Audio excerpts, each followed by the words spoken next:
teachers do not get what you have to do. I'm becoming this literally. Okay. Are you coming then? All right. Let's have a look at the question. Have the question in front of you. Make sure you've got the assignment sheet in front of you.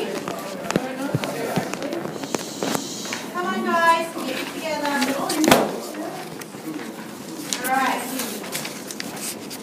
So, the question or the task that you have here. First of all, the things that we need to know.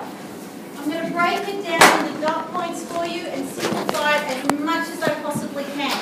But this is actually a very high-end question. We're talking about stuff that they would ask you to deal with, in my experience, more in university level. So they're trusting you to actually understand this. It's okay if you don't. Let's break it down. First things first, you're being asked to do a seminar. Okay? You're being asked to do a seminar presentation.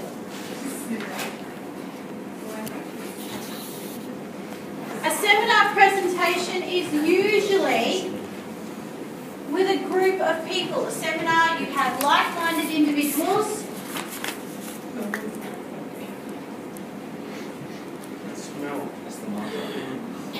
And they are generally discussing similar topics.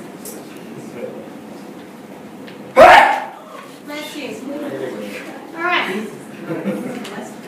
Examples of seminars. Believe it or not, Comic Con is considered a seminar. What's Comic Con too?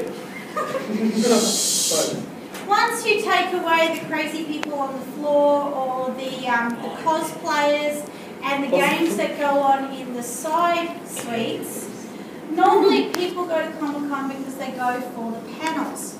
Panels are presentations where you have the people sitting on the panel and they usually discuss a particular interest. A lot of the time we have people from movies.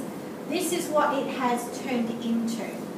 What it was originally was very, very different. It was people who loved comics and loved those stories coming together and discussing how these comics and how these stories were impacting on culture. Very similar to what we're doing now. Because Comic-Con became so popular is why major movie houses are now showing snippets of films at Comic-Con or giving first sights, or they have the actors come up and they discuss them. It makes perfect sense that all of the Marvel movies be involved with Comic-Con because they're based off comics, but we've got Big Bang Theory simply there because they love comics. You have all of these television shows that have become comics, so they get legitimized to join Comic-Con and all this other stuff. But a seminar is a group of like-minded people discussing similar topics. Presentation, multimodal. Can I just copy off here later? Multimodal. Can I just copy off here? Okay? This is the new fancy term in education that just means multi-text, really. And what do they used to call it? Intertextuality, something like that. Multimodal. So, you are speaking, that is a definite. And you are including another mode. So there is written and there is visual. Alright? Over the course of the next week, I am going to show you presentations that have been done on YouTube where you have a person talking or you have voice over the top of images. These are all perfectly acceptable. So if you are not happy coming up to the front of the class and doing it that moment, you can film yourself and then do all of the editing. Personally, because I'm not very good with the editing process, Isn't that what you said? you know, I'm probably going, I can do the whole standing up and doing it, but then I do it every day as a teacher, so that's me. I find this easier. For those of you who are really handy with editing tools and you know how to lay music over the top and you know how to lay voiceover over the top, that will probably be a better choice for you. But you're going to have to make sure that I'm able to see it, and I will be showing it to the class as well. Okay? So I want you to keep that in mind. Yes? Do you know how we have to get presentation film for QCS. Yes. If you have done it that way, that is considered acceptable. So do we then give you the film for them to have, or do you film us? We will film you. While you are up doing your So if presentation, you make a film. if you make a film, then yes, it just goes Okay. down as well. You have to give me a copy, so that one, I can mark it, and two, so that we have a copy to give to QCA for them to cross-mark and make sure that we haven't been too hard on you or too easy. Okay. All right? So, just breaking it down. You are a Christian Youth Rally guest speaker. Now, why are they telling you your audience?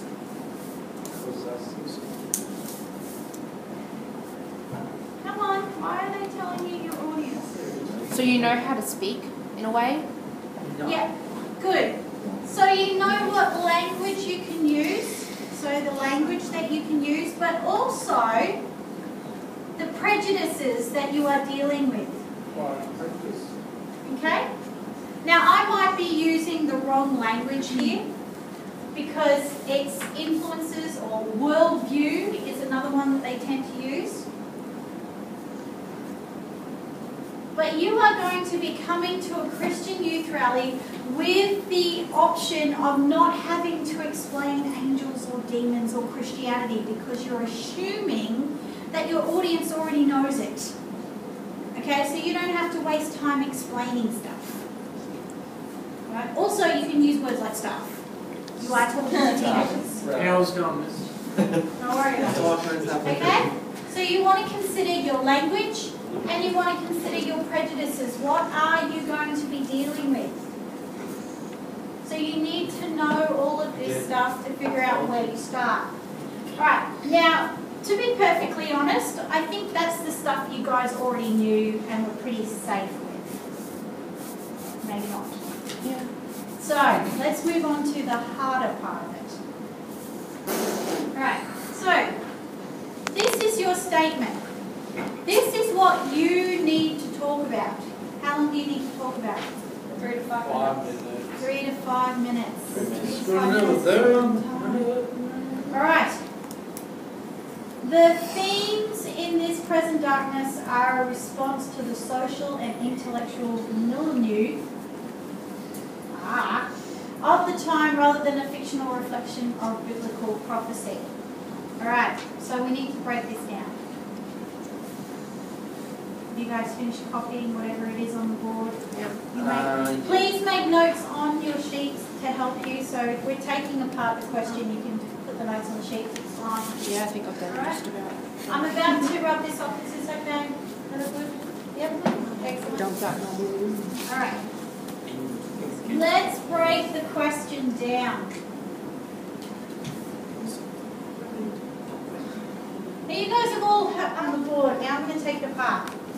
Alright, so the themes. So what are we going to be focused on? Are we focusing on the characters? Are we focusing on the plot of the story? On the plate. The themes. No, we're focusing on the theme. So that's the important thing. That's what we have to really focus on. What are the themes in this present darkness? Now, unfortunately, when you guys did our class thing on the floor, many of you couldn't figure out themes that the book uses. So we'll have a discussion about that so that you have a more solid ground to work from. Yep. Okay?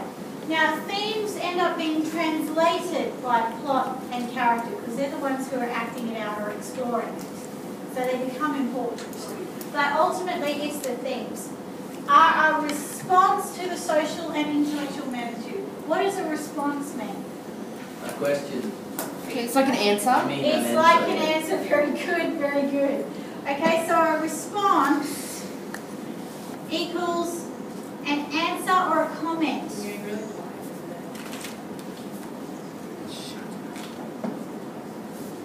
Okay, so it's an answer or a comment on this. So, unfortunately, we have to figure it out.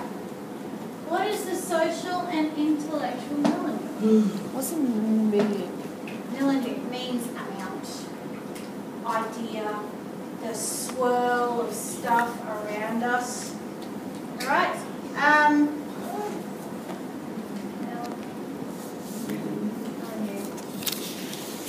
really give you an exact. There we go. It's a person's environment or social surroundings. Like it's French. Alright. Of course it's French.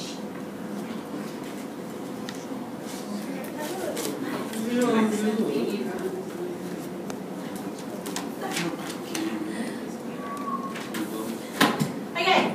And by environment, we're not talking about the physical, natural environment. We're talking about the cultural. Alright.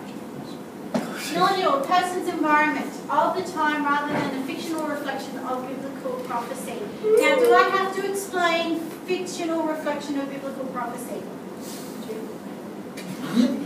Now, considering the same author actually wrote the Left Behind series where he actually wrote down what he thought the end times would be like, I think we're more inclined to think it's the first one.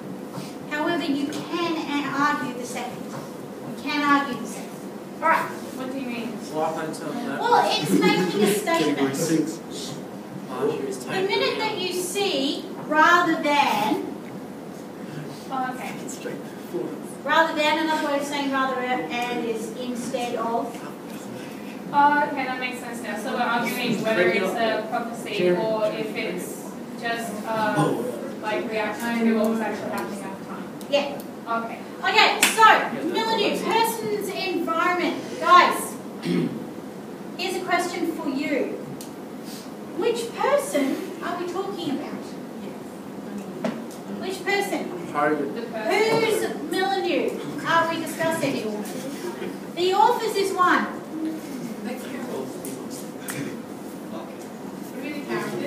But no, not the characters. We're actually talking outside. When we're talking about the social and interstellar milieu of the time, we're talking about The readers? not the characters. We're talking about the readers. All right. But we're also talking about its intended audience. When you think about this book, who are you thinking about? Who it was written when? Who's got the book on? 1950. No, it wasn't written in the 1950s. Holy cats. Holy Excuse me. You have the book on your darling? Yeah. All right. It was written 1986. 1980s.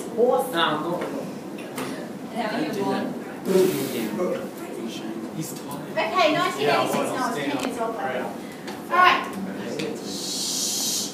It was written in 1986, so it was written for the 80s mind and intellect. But we're also thinking about, so it's the author's milieu, the reader's milieu, so that's now, then and now. Okay, this is actually going to get complicated, so please stay with me. Alright, so authors, your readers, those who are reading it then, those who are reading it now, those who are reading it in the future, are going to come at this book from their cultural standpoint. So a person who is a non-Christian reading this book, it's just going to be high fantasy for them. Very dated high fantasy. Okay? So authors, readers then and now, the 1986 area, but also, who was its intended audience? Honestly, was Peretti writing to a world audience or was he writing to a Christian audience? He was writing predominantly to a Christian audience because there are attitudes and values in this book that people who were not Christians would not get or would not connect to. Like the idea of going out and partying and getting wasted and then pregnant all on the same night and possibly thrown in jail. For some people that sounds like a good time. Whereas his attitude is that's decidedly not a good time. See what I mean?